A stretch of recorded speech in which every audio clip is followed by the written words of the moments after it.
Operation থিয়েটারে নিয়ে যাওয়ার আগেও জন্মদাত্রী মা জানতেন গর্ভে দুটি সন্তান রয়েছে, অথচ অপারেশনের পরে দেয়া হলো একটি বাচ্চা। তাহলে আরেক বাচ্চা কোথায় গেল? এমনই একটি ঘটনা ঘটেছে মাদারীপুরের কালকিনির ভুরঘাটা নিরাময় প্রাইভেট হাসপাতালে। তবে হাসপাতাল কর্তৃপক্ষ বলছে তাদেরকে ফাঁসানোর জন্য রোগীর স্বজনেরা মিথ্যা বলছেন। মাদারীপুরের কালকিনি প্রতিনিধি রকিবুজ্জামানের তথ্যচিত্রে ডেস্ক রিপোর্ট। মাদারীপুরের কালকিনিতে এই প্রাইভেট হাসপাতালের অপারেশন থিয়েটার থেকে নবজাতক শিশু নিখোঁজের অভিযোগ উঠেছে।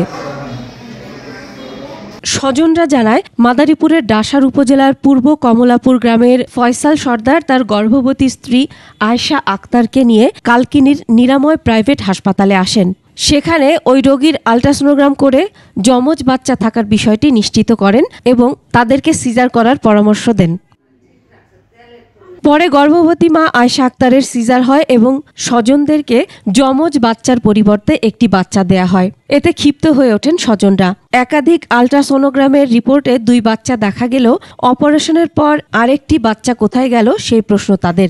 সিজারে নিচে নিয়ে একটা বাবু বাইর করছে, বাইর করে বলে একটা বাবু হইছে, মানে বাইর করছে 2টা। আমি দেখছি টিভির মতো দেখাইলো 2টা বাবু, তাই 2টা বাবু একালে সিজার করতে যাই একালে ওটিতে বইয়া কি 2টা বাবু আর একটা বাবু চলে যেতে পারে। আমার 2টা বাচ্চা বললে আমার একটা বাচ্চা ফেরত দিল, আবার 8টা বাচ্চা গেল কই?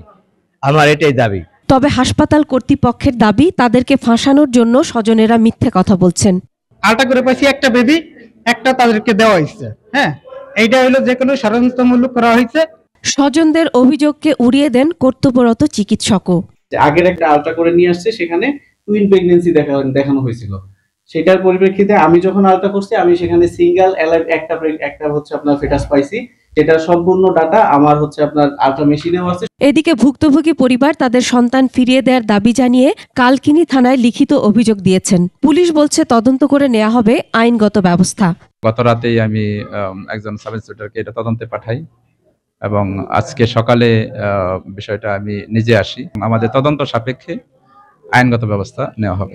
এদিকে যে কোনো ক্লিনিকে 24 ঘন্টা একজন MBBS ডাক্তার থাকার কথা থাকলেও এখানে নেই কোনো RMO, DMF চিকিৎসক দ্বারাই আল্ট্রাসোনোগ্রাম সহ সকল চিকিৎসা দেয়া হয়।